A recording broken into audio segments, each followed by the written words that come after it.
हरे कृष्ण। ओम अज्ञानतिमिरन्धस्य ज्ञानाञ्जनशलाकया चक्षुरुन्मिलितं येन तस्मै श्रीगुरवे नमः। नमो विष्णुपादाय कृष्णपृष्ठाय भूतले श्रीमते भक्तिवेदांत स्वामीति नामिने। नमस्ते सरस्वते देवे गौरवाणी प्रचारिणे निर्विशेषा शून्यवादी पाश्चात्य देश तारिणे। जय श्री कृष्ण चैतन्य प्रभु नित्यानंद श्री अद्वैत गदाधर शिवासादि गौर भक्तवृंद। हरे कृष्णा कृष्णा कृष्णा हरे हरे, हरे रामो रामो रामो हरे हरे। हरे कृष्णा। हम पढ़ रहे हैं भगवद गीता अध्याय 2, इसका एक्रोनिम है गीता। पहला सेक्शन है जी फॉर सरेंडरिंग टू गुरु, 1 से लेके 10 श्लोक तक। उसके बाद 11 से लेके 30 तक गुरु जो पहला ज्ञान देते हैं आत्मा का ज्ञान। तो 11 से लेके 30 तक आइडेंटिटी, आई फॉर आइडेंटिटी, हम ये शरीर नहीं है, हम आत्मा है, इसका वर्णन किया गया। फिर टी फॉर 2 टाइप्स ऑफ धर्म, शरीर का धर्म जो कि स्वधर्म है 31 से लेके 38 तक, और फिर 39 से 53 तक आत्मा का जो धर्म है सनातन धर्म, उसको वर्णन किया गया। और 54 से लेके 72 तक Atmaram, G for guru, I for identity, T for 2 types of dharma, A for Atmaram. जो इन दोनों धर्म का अच्छे से पालन करता है तो उसको क्या रिजल्ट मिलता है? आत्माराम, उसकी चेतना है भगवान में फिक्स हो जाती है। तो कल हमने 2.41 से 45 देखा था, तो आज 2.46 से 50 तक रिसाइट करेंगे। यावनर्थोदपाने सर्वथा संप्लुतोदके तावन् सर्वेषु वेदेषु ब्राह्मणस्य विजानता कर्मण्यवाधिकारस्ते मा फलेषु कदाचन मा कर्मफल हेतुर्भूमास्ते संगो कर्मणि योगस्थ कुरु कर्माणि संगं त्यक्त्वा धनंजय सिद्धि सिद्धयो समो भूत्वा समत्वं योग उच्यते दूरेणी यावरं कर्म बुद्धि योगा धनंजय बुद्धो शरणं मन्विच्छा कृपणा फल हेतवा बुद्धियुक्तो जहातिहा उभे सुकृत दुष्कृते तस्माद् योगाय युज्यस्व योगः कर्मसु कौशलम्। तो कल हमने देखा था 2.45 तक। 2.45 में भगवान कंक्लूड करते हैं, भक्ति योग के सिद्धांत को बता रहे हैं। 2.40 में भक्ति योग का एडवर्टाइजमेंट किया है। उसके बाद 2.41 में भगवान ने बताया ये भक्ति योग कैसे करना चाहिए इसको जीवन में। व्यवसायत्मिका बुद्धि, और व्यवसायत्मिका बुद्धि जिनकी नहीं होती है तो उनके बारे में फिर 2.42, 43, 44 में चर्चा की गई कि यामिमाम पुष्पिताम वाचाम प्रवदंती या विपश्चिता। वेदास में लिखे हुए फ्लावरी वर्ड से वो आकर्षित हो जाते हैं। वेदों में जो कई तरह की चीजें लिखी गई हैं सांसारिक भोगों की प्राप्ति के लिए, उनसे वो आकर्षित हो जाते हैं। भोग ऐश्वर्य प्रसक्ता नाम, ऐसे लोग जिनकी बुद्धि भोग और ऐश्वर्य में आसक्त, प्रकृष्ट रूपेण आसक्त हो चुकी है, तया, और उनकी जो चेतना है उसका अपहृत हो चुकी है। समाधौ न विधीयते, भक्ति करनी है, भगवान की प्राप्ति करनी है, ऐसी निश्चय वाली बुद्धि उनको प्राप्त नहीं होती। इसीलिए 2.45 में भगवान ने बताया त्रैगुण्य विषया वेदा, त्रैगुण्य विषया वेदा, ये वेदों में जो 3 विषय हैं, निस्त्रैगुण्य भव अर्जुन, अर्जुन तुम इससे ऊपर उठो, निर्द्वंद नित्य सत्वस्थ, और फिर तुम द्वंद्वों से मुक्त हो जाओगे, सत्व में स्थित हो जाओगे, निर्योग क्षेम आत्मा, और योग और क्षेम की भी तुमको कोई चिंता नहीं रहेगी। अब ये जो भगवान ने एक्सप्लेन किया है 2.46 में ही भक्ति की स्पेशलिटी को भगवान बताते हैं।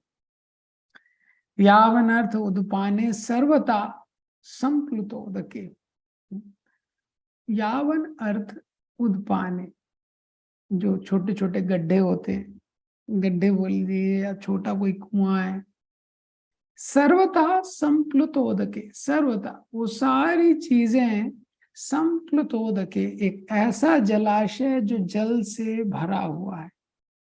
तावन सर्वेश, वो सारे काम कर देता है। अलग अलग गड्ढे होते हैं या अलग अलग छोटे छोटे जल है जिसमें कहीं थोड़ा गड्ढा है या कोई थोड़ा छोटा सा कुआं है उसमें थोड़ा जल है। जैसे गांव में अलग अलग चीज के लिए पहले अलग अलग कुएं होते थे। अभी आपको कपड़ा धोना है तो अलग, अभी स्नान करना है तो अलग, पानी पीना है तो उसके लिए अलग, सर्वथा। लेकिन ये सारे काम संप्लुतोदके, उदके कोई ऐसा जब जलाशय, संप्लुतोदके जो भरा हुआ है एकदम जल से, ये वो जलाशय मिल जाए तो वो एक जलाशय सारे काम कर देता है। तो यहाँ पे भगवान जो कर्म कांड है और जो कर्म योग है तो उसको एक्सप्लेन कर रहे हैं, इन दोनों के बीच में अंतर कितना है। जब व्यक्ति भगवान की भक्ति में जुड़ता है, और कर्म कांड क्या है कि ये करेंगे तो ये फल मिलेगा, ये करेंगे तो ये फल मिलेगा, ये करेंगे तो ये फल मिलेगा, ये अनुष्ठान करेंगे तो स्वास्थ्य ठीक हो जाएगा, ये अनुष्ठान करेंगे तो घर में धन आएगा, ये अनुष्ठान करेंगे तो इससे कुछ और भी कुछ जो भौतिक चीज है उसकी प्राप्ति। तो शास्त्र में बहुत ऐसा कुछ दिया हुआ है। लेकिन जब व्यक्ति भगवान की भक्ति में लगता है, वो क्या है, संप्लुतोदके, सर्वथा संप्लुतोदके, वो सारी चीजें हो जाती है।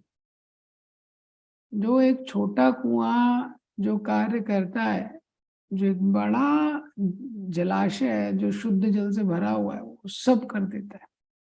तावन सर्वेषु वेदेषु ब्राह्मणस्य विजानता, इसी तरह, तावन इसी तरह, सर्वेषु वेदेषु, सारे जो वेद के उद्देश्य हैं, हाँ, वो पूरे हो जाते हैं।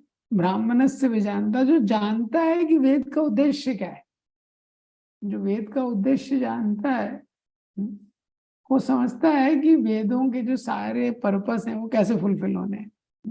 तो उदापान यहाँ पे लिखा है जो छोटे जलाशय हैं, हाँ, और संप्लुतोदके, ये किसके लिए है कि कोई बड़ी नदी है या बहुत बड़ा जलाशय है, पहाड़ में कोई बहुत बड़ा लेक है, ये उसके लिए।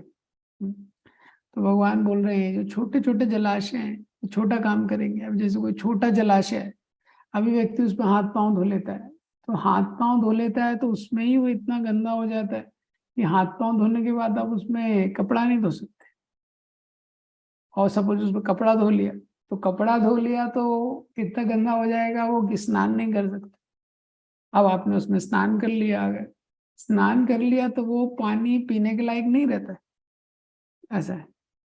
लेकिन जो बड़ा जलाशय है उसमें व्यक्ति हाथ पांव धो रहा है, कपड़े धो रहा है, स्नान भी कर रहा है, और तभी भी उस जल की पवित्रता बनी रहती है। ये सिद्धांत है। तावन सर्वेषु वेदेषु, इसी तरह जो वेदों का जो उद्देश्य है, जो ब्राह्मण है जो जानता है कि वेदों का उद्देश्य है, हाँ, तो उसके लिए उसको काम करना चाहिए। तो भगवान यहाँ पे अर्जुन को बता रहे हैं कि वेदों में तो 3 गुणों के बारे में बताया गया है, लेकिन भगवान ने पहले ही अर्जुन को बोला है कि तुम 3 गुणों के परे जाओ, 3 गुणों के ऊपर जाने का प्रयास करो और भक्ति में लगो। क्योंकि भक्ति करने से वो सारे कार्य, जो छोटे छोटे कार्य इन सब के माध्यम से होंगे, वो भक्ति करने से उसमें सब चीजें निहित है। ये नहीं तो बहुत सारे रीति रिवाजों का पालन करना पड़ेगा। अभी कुल देवता का पूजा अलग है, फिर अगर किसी का आंख खराब हो गया तो फिर उसको सूर्य देवता का पूजा करना पड़ेगा, ये, फिर हेल्थ खराब है तो उसके लिए अलग पूजा, शादी करना है उसके लिए अलग पूजा, बहुत सारी पूजा है। लेकिन जब व्यक्ति भक्ति में लगता है तो भगवान ने गीता में 15.15 में बताया, वेदेश्च सर्वे अहमेव वेद्यो वेदांत कृत वेद विदेव चाहम, कि सारे वेदों द्वारा, वेदों का उद्देश्य क्या है? वेदेश्च सर्वेर, सारे वेदों का उद्देश्य क्या है? अहमेव वेद्यो, मुझको जानना, मुझे जानना, मेरी भक्ति करना, यही वेदों का उद्देश्य। वेदांत कृत वेद विदेव चाहम, मैंने ही वो वेद लिखे हैं। तो ये सिद्धांत है। अब अगर क्या है, व्यक्ति कर्मकांड का आश्रय लेता है तो वो कैसा बताया गया है, जैसे कोई अलग अलग जलाशय का उद्देश्य आश्रय ले रहा है, कहीं पे कपड़े धो रहा है, दूसरे जलाशय में जाके फिर पानी भर रहा है पीने के लिए, तीसरे में स्नान करने के लिए वो कर रहा है ये। लेकिन इसमें व्यक्ति परेशान हो जाएगा नहीं, एक एक जगह जाएगा तो वहां कपड़े धो रहे हैं, फिर अभी दूसरे जगह जाएगा वहां पानी भरना है उसको, फिर तीसरे जगह जाएगा वहां स्नान कर रहा है। तो और अगर कोई चौथा काम है, चौथी जगह जाएगा तो व्यक्ति बहुत परेशान हो जाएगा, थक जाएगा। ये विश्वनाथ चक्रवर्ती ठाकुर बताते हैं। तो ये एक आउटस्टैंडिंग क्वालिटी है नदी की, बड़े जलाशय की, कि क्या है ना, उसको एक ही जगह में सब कुछ हो जाएगा। दूसरा क्या बताया गया है कि ये जो छोटे छोटे वेल हैं, ये छोटे छोटे कुएं हैं, जलाशय हैं, इनका पानी भी शुद्ध नहीं है, और ये जो बड़ा जलाशय है इसके पानी की पवित्रता भी हमेशा बनी रहती। तो ये दोनों सिद्धांत है। इसका पानी क्या है, बहुत स्वीट है, जैसे पहाड़ में कोई झरना वगैरह बहता है बहुत बड़ा, तो एकदम शुद्ध पानी उसमें आता है, एकदम प्योर। तो इसी तरह है भक्ति में क्या है, स्वीटनेस भी है और इसमें क्या है, इफेक्टिविटी भी। इसीलिए भागवतम में 2.3.10 ये श्लोक बताया गया है, अकामा सर्व कामो वा मोक्ष काम उदारति तीव्रेण भक्ति योगेन यजेत ही पुरुषा परम। अकामा सर्व कामो वा, अगर किसी को अकामा, कोई इच्छा नहीं है उसको, सर्व कामो वा, उसको सारी इच्छाएं, तो बहुत बड़ा भगवान ने सेट लिया है। कोई व्यक्ति है उसको कोई इच्छा नहीं है, और दूसरा है उसको बहुत इच्छाएं है। मोक्ष काम, किसी को मोक्ष की इच्छा है। ये सारे लोगों का एक ही चीज का आश्रय लेना चाहिए, तीव्रेण भक्ति योगेन यजेत ही पुरुषा पर। तो 2.40 से 45 तक जो एक्सप्लेन किया है उसी को भगवान ने 2.46 में कंक्लूड किया है। ये जो भक्ति है, क्योंकि 2.31 से 38 तक पहले शुरू में कर्मकांड के बारे में बताया कि अगर तुम्हारी मृत्यु होगी तो तुम स्वर्ग जाओगे, जीवित रहोगे तो राज्य मिलेगा। तो कर्मकांड के स्तर पे भगवान ने अर्जुन को एक्सप्लेन किया कि कैसे तुम इस संसार में भोग कर सकते हो, एंजॉय कर सकते हो। 2.38 में भगवान ने बोला एक्चुअली ये लाभ और हानि, जय विजय, इसको छोड़ दो, कर्तव्य के लिए कर्तव्य करो। 2.40 से 46 में भगवान ने एक्सप्लेन किया भक्ति कितनी स्पेशल है, और वही 46 में कंक्लूड किया कर रहे हैं कि भक्ति करने से सारे काम हो जाते हैं। यथा तरोर्मूल निषेचनेन तृप्यन्ति तत्स्कंद भुजोपशाखा, कर्म कांड से उसको कॉन्ट्रास्ट कर रहे हैं। अब भगवान निष्काम कर्म योग के बारे में कि समता से कैसे काम करना है, जो भगवान ने 2.38 में बताया था, 38 में समता से काम करना है तुमको। समय दुखे समय कृतो, सुखे दुखे समय कृतो, लाभ लाभो जया जयो। तो वैसे कार्य करने का जो शैली है उसके बारे में बता रहे, उसके सिद्धांत के बारे में। कर्मण्यवाधिकारस्ते मा फलेषु कदाचन मा कर्म फले हेतुर्भु मास्ते संगो अकर्मणि। बहुत फेमस श्लोक है, इसका आधा लाइन तो इंडिया में सबको आता ही है, कर्मण्यवाधिकारस्ते, इतना याद आता है। हाँ, या तो किसी को और थोड़ा ज्यादा आता है तो मा फलेषु कदाचन। कर्मण्यवाधिकारस्ते, भगवान बोल रहे हैं कि हमारा कर्तव्य पे अधिकार है, कर्म पे अधिकार है, मनुष्य जन्म में हमारा कर्म के ऊपर अधिकार है। माँ फलेषु कदाचन, फल पे अधिकार नहीं है। माँ कर्म फल हेतु भी, और कर्म का हेतु भी मत बनो। मास्ते स्वंगो अकर्मणि, और कर्म ना करने से भी आसक्त मत रहो। तो 4 चीजें इस श्लोक में बोली गई है। तो पहला चीज क्या है, कर्मण्यवाधिकारस्ते, कर्मण्यवाधिकारस्ते, कर्म पे हमारा अधिकार है, कर्मण्यवाधिकारस्ते। ये जो मनुष्य योनि है इसी में व्यक्ति नया कर्म कर सकता है।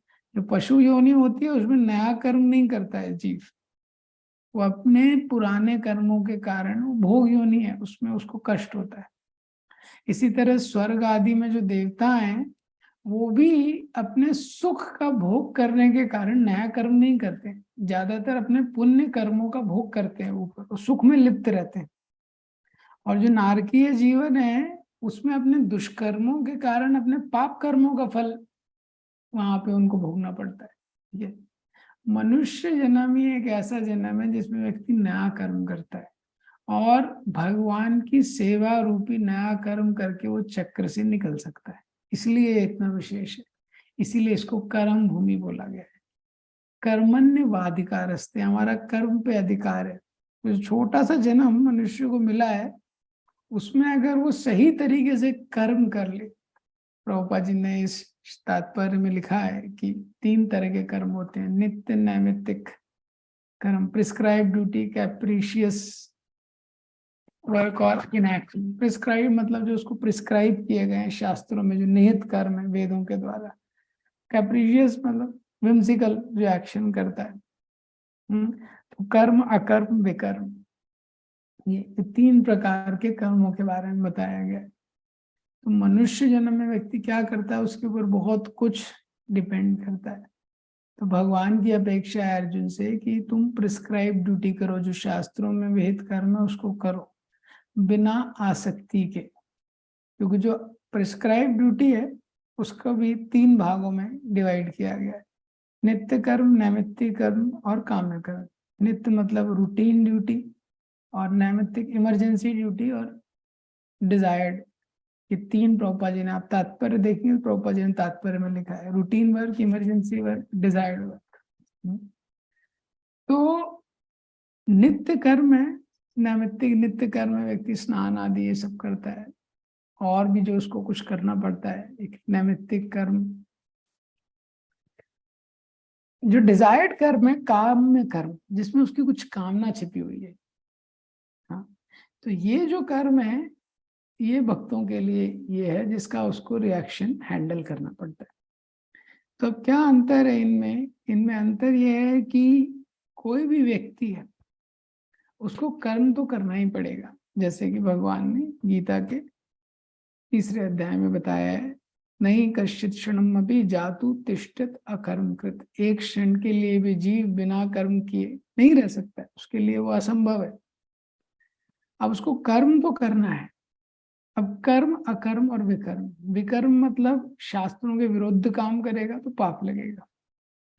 अकर्म और कर्म, ये दोनों है। अब कर्म का 3 वैरायटी है, नित्य कर्म, नैमित्तिक कर्म, काम्य कर्म।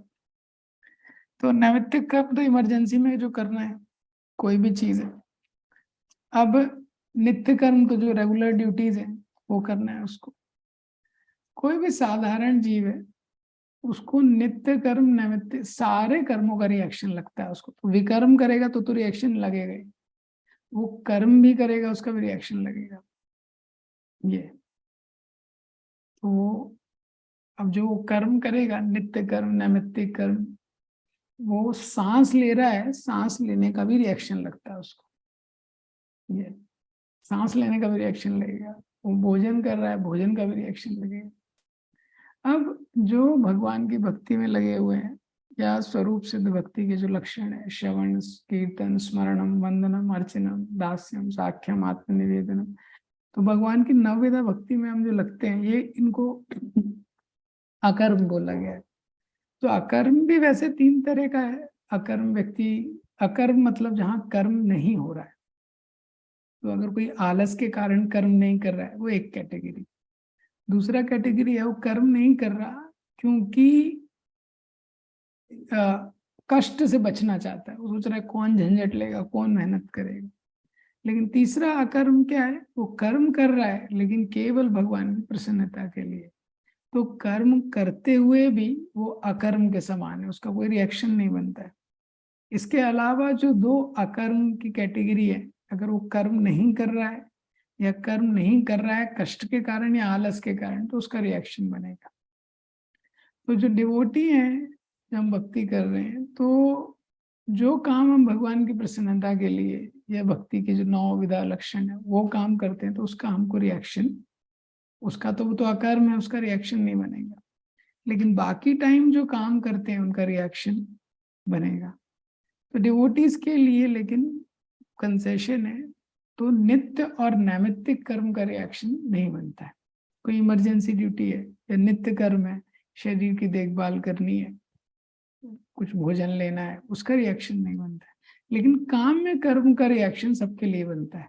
एक है 3rd चैप्टर में और डिटेल में आएगा, तो अभी मैं इसको शॉर्ट में बता रहा हूँ। तो ये इम्पोर्टेंट है, व्यक्ति को अपने भोग की इच्छा के लिए कामना करके कोई कर्म नहीं करना चाहिए, उसका रिएक्शन बनेगा। वो रिएक्शन को लेने के लिए बार बार जन्म मृत्यु के चक्र में उसको पढ़ना पड़ेगा। ये सिद्धांत का एसेंस है।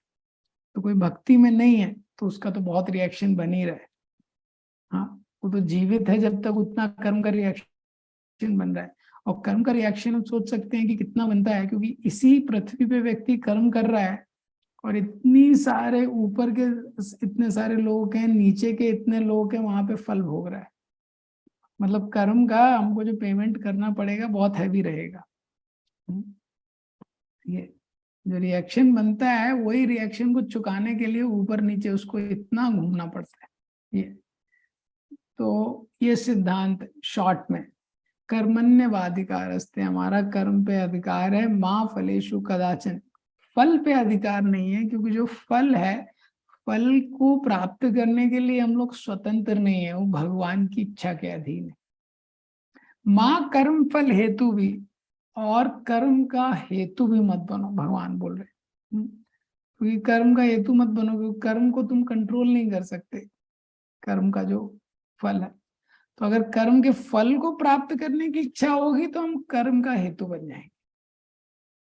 Then there is a desire for the result, then we also become the cause of the work. तो रिएक्शन लगेगा। मास्ते संगो अकर्मणि, और आसक्त मत रहो काम ना करने से भी। तो ये तीनों चीजें क्यों बोली गई हैं? पहला बोला है कि कर्म पे अधिकार है, मतलब व्यक्ति को कर्म करना चाहिए। माँ फलेषु कदाचन, फल की इच्छा से नहीं करना चाहिए। फल की इच्छा से कम कर्म करेगा तो उसको बांधेगा, वो कर्म क्या है, उसको बांधेगा। तो देखने में सुनने में ये थोड़ा अजीब लगता है, लेकिन यही सिद्धांत है। शास्त्र में यही सिद्धांत है कि कर्तव्य करना चाहिए लेकिन फल की इच्छा नहीं होनी चाहिए। फल की इच्छा आते ही, वो कामना आते ही व्यक्ति में, कामना के बहुत सारे दुष्परिणाम है, उसमें से एक है कामना जैसे ही व्यक्ति में आती है उसको अभाव हो जाता है। अब वो कामना की अगर पूर्ति होगी तो आगे लोभ बढ़ेगा और कामना उत्पन्न होगी। कामना की पूर्ति नहीं होगी उसको दुख होगा। तो ये कामना का स्वभाव है, डिजायर का ये स्वभाव है। इसलिए भगवान बोल रहे हैं don't desire the result, result मत। माँ कर्म फल हेतु भी, if you desire the result you will become हेतु आल्सो। तो don't think you are the cause. तो कोई व्यक्ति सोचेगा रिजल्ट भी नहीं मिल रहा है, भगवान बोल रहे तुम ये मत सोचो कि तुम कॉज हो, क्योंकि ये जो शरीर है, ये जो इंद्रियां काम कर रही हैं, ये हमारी अध्यक्षता में काम नहीं कर रही हैं। माया अध्यक्ष, भगवान की अध्यक्षता में काम कर रही हैं। और बहुत सारे देवता हैं, हर इंद्रिय के पीछे कोई प्रिस्क्राइब डेमिगॉड, प्रिसाइडिंग डीटीज हैं इसकी। तो भगवान बोल रहे हैं पहली लाइन में कर्म पे तुम्हारा अधिकार है, दूसरे में बोल रहे हैं फल पे तुम्हारा अधिकार नहीं है, तीसरे में बोल रहे हैं फल के तुम हेतु भी नहीं हो कर्म के। फल तो छोड़ दो, तुम कर्म के हेतु भी नहीं। तो व्यक्ति बोलेगा फिर मैं काम ही क्यों करूं? भगवान बोले नहीं, काम ना करने में भी आसक्त मत हो, क्योंकि अगर कोई व्यक्ति काम नहीं करेगा तो उसका भी रिएक्शन बनेगा।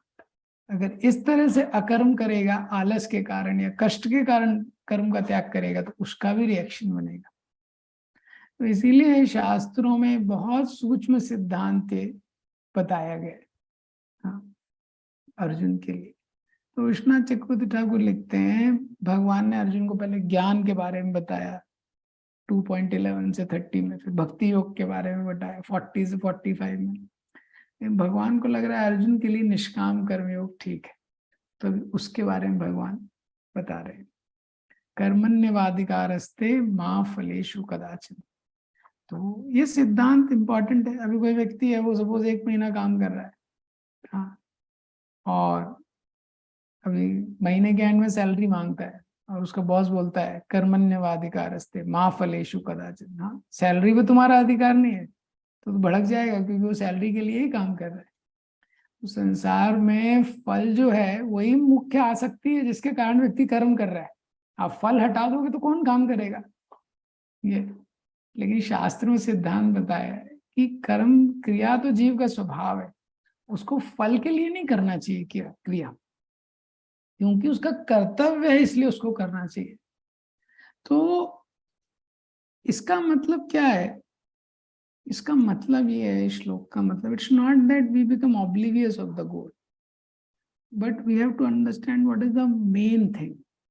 जो रिजल्ट है, जो परिणाम है, वो जो रिजल्ट है वो मेन रिजल्ट नहीं है।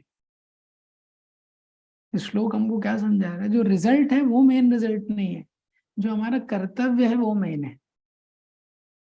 उदाहरण के लिए कोई व्यक्ति पढ़ाई कर रहा है, हाँ, तो मार्क्स हैं वो रिजल्ट है, लेकिन जो मार्क्स है वो मेन रिजल्ट नहीं है। मेन रिजल्ट क्या है? लर्निंग है। जैसे कोई विद्यार्थी पढ़ाई कर रहा है तो लर्निंग मेन है, रिजल्ट क्या है? वो सेकेंडरी रिजल्ट है। लेकिन अगर केवल कोई मार्क्स के लिए ही पढ़ाई कर रहा है, तो फिर क्या है, दिमाग में अलग अलग चीजें आएंगी, कहीं से पेपर लीक हो जाए तो पता लग जाए। अभी किसी जो एग्जामिनर चेक कर रहा है उसको थोड़ा पैसे दे दिया जाए, नंबर थोड़े अच्छे आ जाए, तो मार्क्स तो वैसे भी लाए जा सकते हैं। ये अब मार्क्स ही लाने हैं तो वो टॉप 10, वो कुछ 10-20 क्वेश्चन निकलेंगे एग्जाम के जस्ट पहले, उसको पढ़ लिया जाए, या उसके नोट्स बना के कुछ चीटिंग पेपर बना के मार्क्स ले आए जाए। तो हर तरीके से लोग अच्छे मार्क्स लाते हैं। तो मार्क्स, इसका मतलब क्या है? वो मेन रिजल्ट मार्क्स नहीं है, वो लर्निंग में। इसीलिए बोला जा रहा है कर्मन में।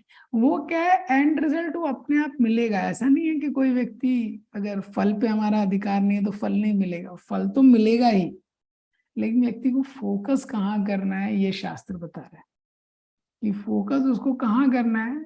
उसको करना है कर्तव्य पे, फल पे नहीं करना है। फल पे फोकस करेगा तो वो क्या है, वो अनहेल्दी हो जाता है।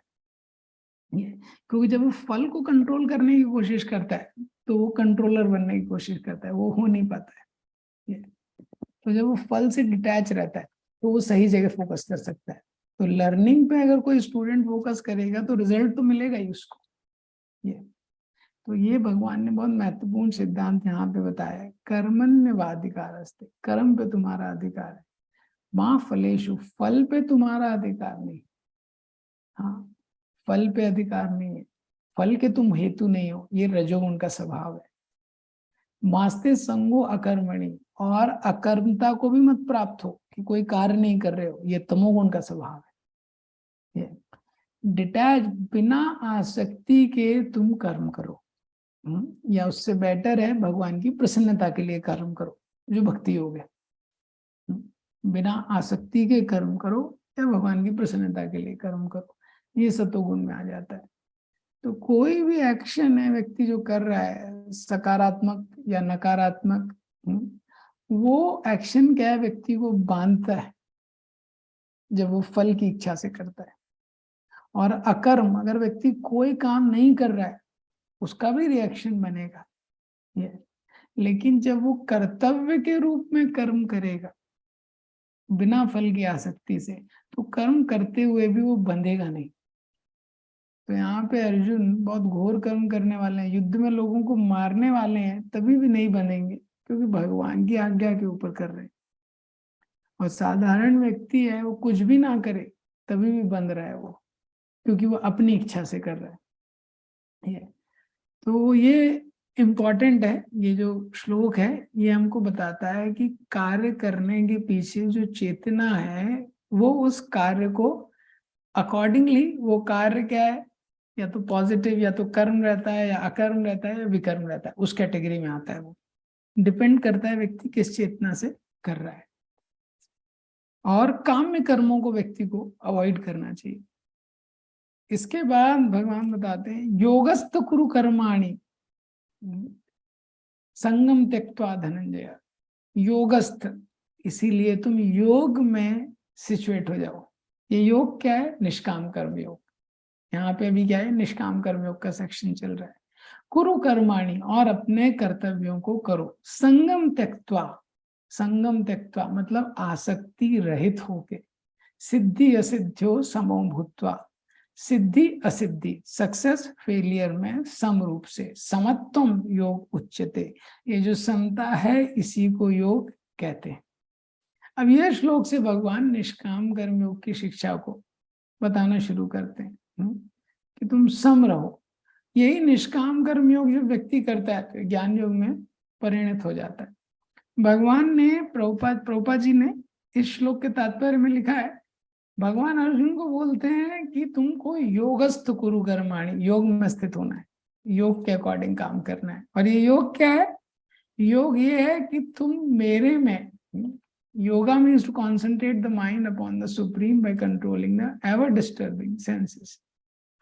तो ये जो इंद्रियां हैं जो संयमित नहीं है, हाँ, तो इनको नियंत्रण में रख के मेरे ऊपर तुम फोकस करो। ठीक है। और क्योंकि भगवान ही अर्जुन को बोल रहे हैं कि तुम युद्ध करो, तो अर्जुन को केवल युद्ध करना है। युद्ध का जो परिणाम होगा, विजय होगी या डिफीट होगी या हार होगी, ये भगवान का टेंशन है, अर्जुन का टेंशन नहीं है। अर्जुन को केवल भगवान ने जो बोला है वो करना है। इसी तरह जीवात्मा को भगवान ने जो शास्त्रों में आदेश दिए उसका पालन करना है, रिजल्ट को कंट्रोल नहीं करना है। तो भगवान के निर्देशों का पालन करना यही सही योगा है। ये प्रभुपाद जी तात्पर्य में बता रहे हैं। क्योंकि जब भगवान के आदेशों का व्यक्ति पालन करता है तो वो जो कंट्रोलरशिप मेंटालिटी है उससे मुक्त हो जाता है। ये प्रभुपाद जी लिखते हैं, हमको क्या बनना है? दास दास अनुदास। इस भावना से जो कर्म किया जाएगा वही कृष्ण कॉन्शियसनेस। तो इस प्रकार से बताने के बाद भगवान 2.49 में भगवान बोलते हैं, दूरेणी आवरम कर्म बुद्धि योगा धनंजया बुद्धो शरणमन्विच्छा कृपणा फल हेतवा। दूरेण ही आवरणम कर्म। आवरण कर्म वो कर्म जो इच्छा, एक्शंस विद डिजायर, जो सकाम कर्म है, दूरेण, उनको दूर रखो, दूर रखो उनको, क्योंकि वो बहुत इंफीरियर है, बहुत नीचे की दृष्टि कैटेगरी के हैं।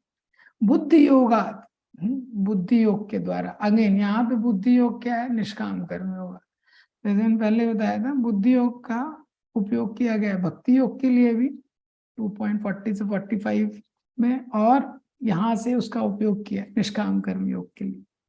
बुद्धो शरणम अन्विच्छा, इसी तरह तुम्हें बुद्धि योग का शरण लो, यानी निष्काम कर्म योग का शरण लो। कृपणा फल हेतवा, जो किसी कार्य को केवल फल की इच्छा से करते हैं वो लोग कृपण है। कृपण मतलब माइजर। फल हेतवा, फल के हेतु से ही जो कर्म करते हैं उनको कृपणा बोला गया। तो यहाँ पे भगवान सकाम कर्म की निंदा कर रहे हैं। भगवान बोल रहे हैं सकाम कर्म है बहुत निकृष्ट है, निष्काम कर्म योगा से बहुत नीचे है, इसलिए तुम बुद्धि योग की शरण लो, यानी निष्काम कर्म योग की शरण लो।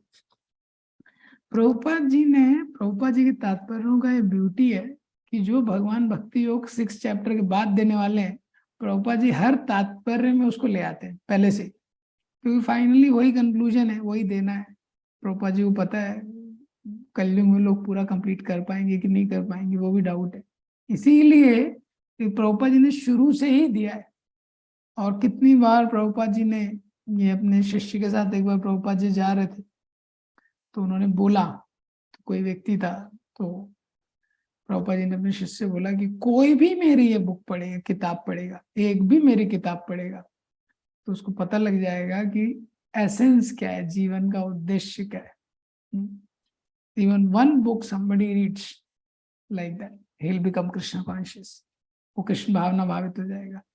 फिर प्रभुपाद जी थोड़ी देर रुके, फिर प्रभुपाद जी ने बोला एक अध्याय भी मेरी किसी बुक का कोई पढ़ेगा तो वो क्या है, वो कृष्णा कॉन्शियस हो जाएगा। फिर प्रभुपाद जी रुके और उन्होंने बोला कुछ देर बाद कि एक अध्याय भी क्यों, एक पेज भी कोई करे पढ़ेगा वो कृष्ण भावना भावित हो जाएगा। और फिर प्रभुपाद जी ने बोला एक सेंटेंस एक सेंटेंस ही कोई पढ़ेगा। तो हम देखते हैं प्रभुपाद जी ने इतने सुंदर तात्पर्य लिखे, अगर आप पढ़ेंगे तो गीता का अगर विश्लेषण करेंगे तो बहुत टेक्निकल है। कहाँ बुद्धि योगा है, कहाँ निष्काम कर्म योगा है, कहाँ भक्ति योगा है, इसी में हमारा फ्यूज आगे पीछे हो जाएगा, शॉर्ट सर्किट हो जाएगा सिस्टम। लेकिन प्रभुपाद जी का ये सुंदरता है, प्रभुपाद जी ने बोला कोई मतलब नहीं है टेक्निकलिटी, लोगों को समझेगा नहीं समझेगा, प्रैक्टिकलिटी समझना चाहिए। ठीक है, तो इसके तात्पर्य में प्रभुपाद जी ने लिखा है, तो पिछले श्लोक में प्रभुपाद जी ने दास अनुदास को लिया है, इस श्लोक के तात्पर्य में भी लिखते हैं कि जो व्यक्ति ये जानता है कि वास्तविक मेरा स्वरूप क्या है, कि मैं भगवान का शाश्वत दास हूँ, और सारी सारी चीजों को छोड़ के वो कृष्ण भावना भावित होके कार्य करता है। जो कृपण लोग हैं वो ही केवल फल की इच्छा करते हैं, जो फल की इच्छा करता है वो वापस से बंधन में पड़ जाता है। और प्रभुपाद जी इस तात्पर्य में लिख रहे हैं, except for Krishna consciousness all acts are abominable because they continually bind the worker to cycle of birth and death। Krishna भावना भावित के अलावा, कृष्ण भावना में किए गए कर्मों के अलावा सारे जो कर्म हैं वो गलत हैं, क्योंकि वो जन्म मृत्यु के चक्र में व्यक्ति को बांधते हैं। तो कितना इंपॉर्टेंट ये सेंटेंस लिखा है। प्रभुपाद जी लिखते हैं, misers do not know how to utilize the assets of riches which they earn by good fortune. जो कृपण है वो नहीं जानते हैं ये मनुष्य जन्म है, ये जो उस मनुष्य जन्म रूपी संपत्ति उसको मिली है उसका उसको कैसे उपयोग करना है। ये तो ये प्रभुपाद जी के तात्पर्य का बहुत विशेषता है, और प्रभुपाद जी के बुक्स का भी। सारे इम्प्रैक्टिकल चीजों को प्रभुपाद जी ने हटा दिया है। राधानाथ महाराज जी एक प्रवचन में बता रहे थे कि एक बार एक व्यक्ति था और वेस्ट में 90% लोग प्रभुपाद जी के ग्रंथों से कनेक्ट होते हैं। तो वेस्ट में मेडिटेशन का कॉन्सेप्ट बहुत फेमस है, तो उसने मेडिटेशन करने का बहुत ट्राई किया, फिर उसको एक बुक मिली साइलेंट मेडिटेशन पे, फिर वो उसने पढ़ी, और वो करके भी उसने बहुत ट्राई किया साइलेंट मेडिटेशन इस वगैरह। अब लेकिन क्या है, वो लाइब्रेरी से वो बुक मिली थी, उसने पूरा पढ़ा, उसको ट्राई किया, कुछ समझा ही नहीं, बुक में ज्यादा कुछ समझा नहीं उसको, और इतने दिन से वो कर रहा था, उसको समझ नहीं आया लेकिन इसमें कैसे मेरी प्रगति होगी साइलेंट मेडिटेशन में। तो 1-2 घंटे बुक पढ़ने का तो फ्रस्ट्रेट हो गया, फिर उसने वो बुक ली, वापस से बुक शेल्फ में उसने लाइब्रेरी में डाल दी। जब बुक शेल्फ में लाइब्रेरी में बुक डाल रहा था, दूसरी बुक गिर गई उसके ऊपर, और वो बुक उसने खोली, जो पेज उसका खुला हुआ था जो उसके हाथ में गिरी, उसने जस्ट वो पेज पढ़ा, तो उसकी पहली लाइन थी, silent meditation is bogus and it is useless in this age of Kaliyuga. तो एकदम शॉक हो गया वो, और वो बुक थी प्रभुपाद जी की बुक परफेक्शन ऑफ योगा। फिर उसको लगा कि शायद भगवान का अरेंजमेंट है कि ये बुक अपने आप मेरे ऊपर गिरी है, तो फिर उसको पढ़ के वो क्या है, वो डिवोटी हो गया। तो ये बहुत स्पेशलिटी है प्रभुपाद जी के ग्रंथों की। आप देखेंगे बहुत सारे टीकाकार हुए हैं भारत में और बहुत बड़े बड़े विद्वान हुए हैं, लेकिन वो सारे ग्रंथों को पढ़ के भी लोगों में भक्ति जागृत नहीं होती, और भगवान के प्रति जो एप्रिसिएशन है, भगवान के गुणों के प्रति, और हम भगवान के दास हैं, ये नहीं होता है। तो ये प्रभुपाद जी के ग्रंथों का स्पेशलिटी है। तो ये जो 2.49 श्लोक है, यही लिंक है 2nd और 3rd चैप्टर का, क्योंकि भगवान ने यहाँ पे बोला है दूरेण ही आवरम कर्मा, कि ऐसे कर्म से तुम दूर रहो। अब इस सेक्शन के एंड के में भगवान वापस एक्सपेक्ट करेंगे कि अर्जुन युद्ध करेगा। अब अर्जुन 3रे अध्याय में फिर पूछता है कि आपने तो बोला था दूरेण ही आवरम कर्मा, अब वापस आप मुझे कर्म करने के लिए बोल रहे हो, तो ऐसा क्यों बोल रहे हो आप। वहां से 3रा अध्याय शुरू होगा। भगवान ने कर्म के लिए मना नहीं किया है अर्जुन को, भगवान मना कर रहे हैं गरित कर्म के लिए, लेकिन अर्जुन को अभी 2 ही चीजें पता है, कर्म और ज्ञान, कि कर्म करूंगा तो बंधन में फंसूंगा, और जो ज्ञान है इसमें कर्म नहीं करना है ये। लेकिन जो कर्म का सिद्धांत है निष्काम कर्म वाला, वो वापस से इसलिए भगवान आगे वाले चैप्टर में बताएंगे कि कैसा कर्म करो जिससे कर्म करने के द्वारा भी तुम नहीं फंसो, और दूसरा अगर तुमको लग रहा है कि कर्म नहीं करूंगा और नहीं फंसूंगा, वो भी नहीं है, कर्म ना करने से भी फंस जाओगे, ऐसा है। तो ये लिंक है। तो 2.50 में भगवान वे बताते हैं, बुद्धि युक्तो जहाति या उभे सुकृत दुष्कृते तस्माद योगाय युज्यस्व योग कर्मशु कौशलम। बुद्धि युक्ता, इसी तरह जो व्यक्ति बुद्धि युक्ता, ये बुद्धि योग में युक्त है, अगेन बुद्धि योग यहाँ पे क्या है, निष्काम कर्म योगा, जहाती ही, वो नष्ट कर देता है, उभे सुकृत दुष्कृते, उभे मतलब दोनों, पुण्य और पाप दोनों के रिएक्शंस को वो नष्ट कर देता है, वो डिस्ट्रॉय हो जाते हैं जब कोई निष्काम कर्म योग करता है। तस्माद योगाय, तस्माद देयरफॉर, इसीलिए तुम इस योग में नियुक्त हो जाओ।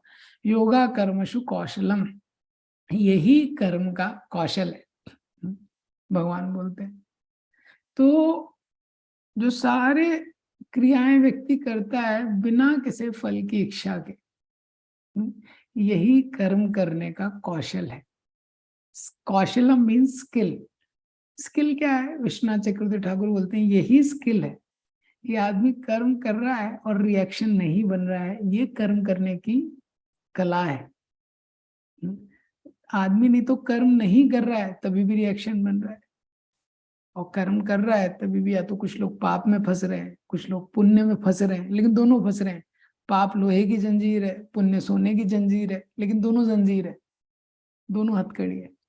तो योग कर्मशु कौशलम, कर्म करने की कला क्या है ये संसार में, यही कला है कि कर्म करे और रिएक्शन ना बने, ऐसा कर्म हमको करना है, ये सिद्धांत है। क्योंकि कर्म का रिएक्शन बनेगा तो उसका परिणाम क्या होगा, शरीर। हाँ, प्रभुपाद जी के एक शिष्य बताते हैं, रोज जब व्यक्ति सुबह उठता है तो बोलते हैं हमको किसी भी चीज का अहंकार नहीं होना चाहिए। रोज जब सुबह उठ के हम दर्पण में देखते हैं, आईने में देखते हैं कि हमारा भौतिक शरीर है, तो हमको विनम्र हो जाना चाहिए कि अभी तक मैं भौतिक शरीर में हूँ। यही चीज हमको विनम्र कर देनी चाहिए, क्योंकि सबसे बड़ी शर्मिंदगी की बात है आत्मा के लिए कि उसको भौतिक शरीर मिला हुआ है। हाँ, दुर्भाग्य की बात है व्यक्ति को शरीर पे भी घमंड हो जाता है, लेकिन ये भौतिक शरीर बहुत बड़ी शर्मिंदगी है, आत्मा के लिए बहुत दयनीय स्थिति है। तो ऐसा कर्म करना चाहिए कि वापस से ये शरीर ना मिले, वापस से कोई भौतिक शरीर ना मिले, यही कर्म करने का कौशल है। योगा कर्मसु कौशलम। प्रभुपाद जी तात्पर्य में लिखते हैं कि इतने सिंस टाइम मेमोरियल, इतने काल से जीवात्मा के इतने कर्म के इतना रिएक्शंस है, कुछ अच्छे कर्म का कुछ बुरे कर्म का, वही हम भोग रहे हैं। हाँ, और वो हमेशा भूला रहता है कि मेरा वास्तविक स्वरूप है, मैं भगवान का दास हूँ, भगवान मेरे स्वामी है। ये अगर ये अंधकार उसको दूर करना है तो भगवत गीता में उसके लिए इंस्ट्रक्शन दिया है कि उसको भगवान के शरणागत होना पड़ेगा। अगर भगवान के शरणागत नहीं होगा, वापस शरीर मिलेगा, कुछ ना कुछ कर्म करेगा, काम में कर्म, काम में मतलब अपनी कामना पूर्ति के लिए, और कर्म करेगा, रिएक्शन बनेगा। रिएक्शन बनेगा तो सबसे बड़ा रिएक्शन हमारे पनिशमेंट की पहली इंस्टॉलमेंट है ये शरीर।